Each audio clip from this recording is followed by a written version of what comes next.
let's put it like this. They only had one true center. That's correct. And which was my man, I'm blocking on his name. The thin guy with the beard. The one from Compton.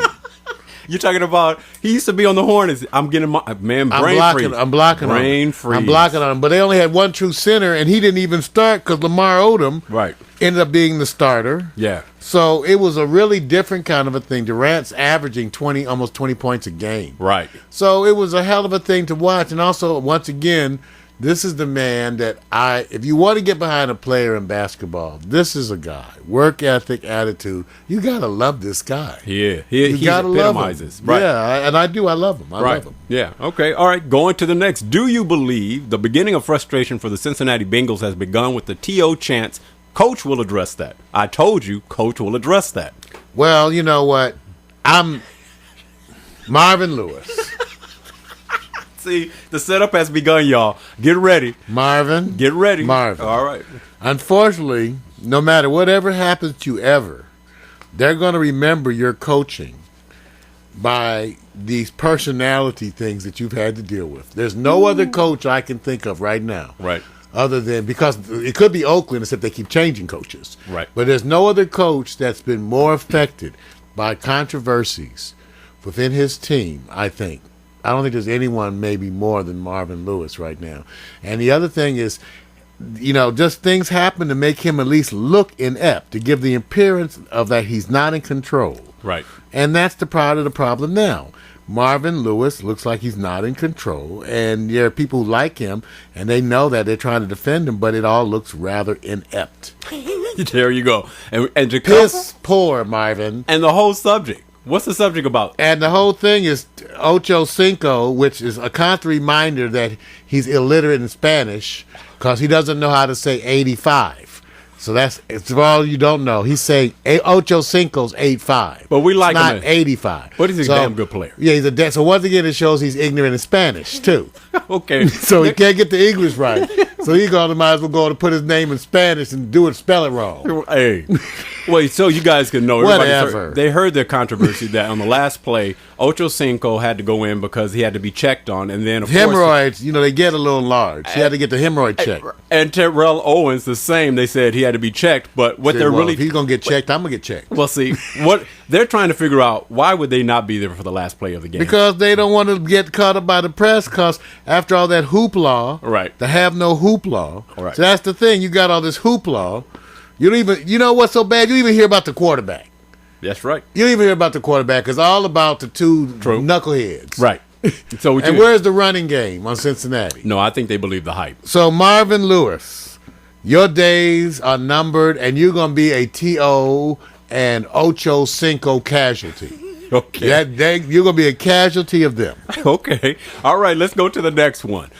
Do you believe that the Michigan quarterback, and I think I put the wrong name. I thought it was Dane Chris. Why do I have Denard Robinson? What was I thinking? Is that the right name of it? I thought it was Dane Chris. No, Dane Chris, the coach. Coach, yeah, I'm tripping. So I had the right name. Yeah. My bad. All right. Denard Robinson is the top 5 players in early Heisman voting. We addressed this already, but do you believe he is the top 5? If not, he may get locked up, if you know what I mean. Oh, he's not going to get. He looks to be, at least I assume from the way he presented himself and spoke and all those things, he looks to be a class act.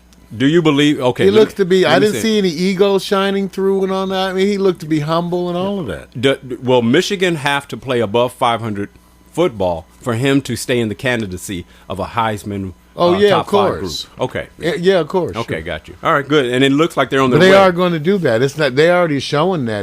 That's right. Where else? Okay, like I said, what quarterback right now in college do you want to watch more than him? They're trying to push the Boise State quarterback because he performed well at Virginia Tech. And I'm not saying that he's the prototypical quarterback, but the most exciting guy right now. He's not a freshman. Yeah, I know. He's not a freshman. This is a freshman. I know. You guys, this is a true freshman. I know. He's off the chain. He's making the women take notice. Yeah. Okay. All right. Watch out. All right. Okay. Here's the next. Do you believe that all of you were led astray thinking the Oakland Raiders were a much worse team and you were right? I don't think that no. I think that the Raiders were better than what you saw. Okay. They're one of the teams that I don't think that's going to be indicative of their entire season. I really don't. I think they just had a particularly bad. It won't be that bad. It won't be that bad? Yeah, they'll make 500, but it won't be that. It won't be like that. Okay, I'll go with you on that. Okay, you're going to see some other games. They will actually look good. All right. Okay, good. Let's go to the next one. Do you believe the Seattle Seahawks Pete Carroll is a better coach than you expected, or 49ers coach Mike Singletary is confused for thanking Carroll for the loss against the Seahawks? I think that Singletary, that's his way. I don't know, but he needs to really look at who his assistant coaches are. Wow. I don't know who they are. Wow. Okay. But man, I know it's hard. You can't even find the ground. A lot of times on this game because they perform so badly. It's like, who do you blame? Everybody. That's all. That's everybody. That's everybody. Top down. Even a lousy coach can't be blamed for that bad. That's right. All right. Let's go on to the next one. Do you believe, or that you do believe, that without female headlines on this show, it's because we are boycotting the girls? It's not because we're boycotting the girls. It's all because the panty shield thing. We didn't understand it. We put up a panty shield. Right. And ever since then, no females have been able to get in the studio. Okay. Man, they get close enough, there's some kind of a death ray thing that kind of like freezes them. I know. So we're working on it. Wait a minute. Because it is a shielding. It's shielding the studio from panties. So our panty shield that I designed, somehow I messed up. And if you're wearing panties, it won't let you in. Did you guys get I that? had trouble all night getting in here. Okay. So we're not boycotting the ladies. That's the whole No, point. hell no. Okay, no, it's not. If you take a look at our homepage, right. We got mostly lady virtual team. No, I don't want to see the We got a virtual team is mostly ladies. Look at them. Simone, Imani. Yes. Most of our virtual help, even the ogres and the fairies that work with us here in the studio. The ogres and fairies, they are, the ogres are overwhelmingly men. People don't know they're female ogres. Yeah. But the fairies are overwhelmingly female, even though people think that when they think fairy, they think men. But these are fair. So, no. Well, you sold that so well that I can't follow up. That's why I said we got to support our virtual characters. And fairies. All right. Ogres, as you know, I remind you, normally they live under bridges and eat fairies. But the ogres and fairies in our virtual world are friends because it's all about love. Okay, all right. I'm following it. You thought Shrek was... Remember, thank you, George Clinton, once again, for teaching me nonsense. Okay. Smell my finger. There we go. Here goes the last do you believe. Do you believe a current NFL football team can celebrate 3 Super Bowls won by former coaches since leaving their organization? I think they have no choice.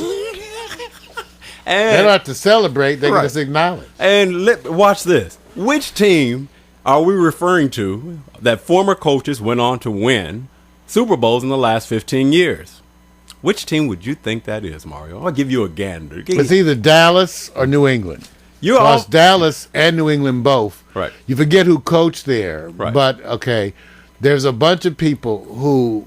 first of all, I forgot who Belichick came under because they all came from somebody, too, that you really well know. Parcells. Say, all these cats, when you go back and look who they worked under, even Shanahan, when you go look at his history, you say, well, no wonder. Well, here's your answer.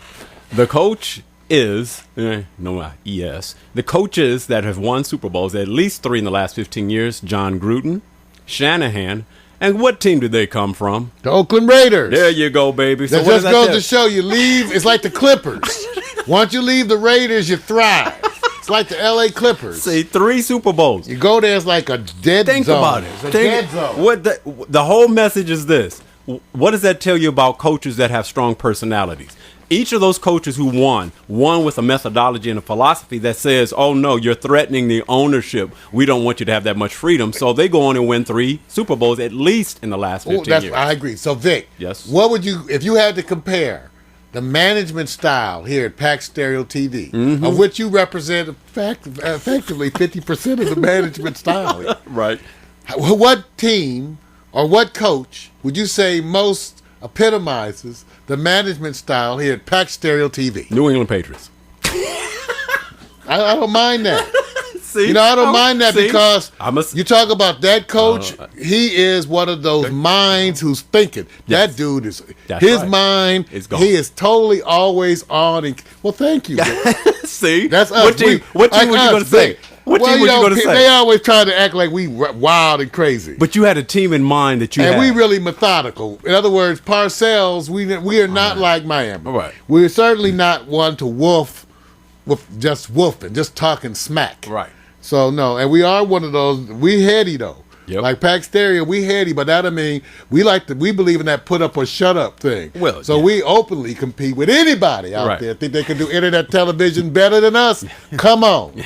Come on. You got two brothers from South Central whipping your ass. Bring it. Bring it, okay? Right now. What that tells you, what we're saying is that we believe we work with the most with the least. That's right. Thank you. There we go. And we are the least. Here we go. Ladies and gentlemen, best new sports, right? That's it. Done. New sports. It's with Vic with a C, not a K, and he's running in his shorts and hammer pants and playing ball and taking up tennis, and let's go play some hockey because it's sports time. You know, it feels good when we have to toot our own horns because That sounds a little weird. Tooting your- Well, we toot our Is own that horns. autofellatio kind of a thing? First of all, fellatio, I don't even know what that word is. That is some fish? What is it?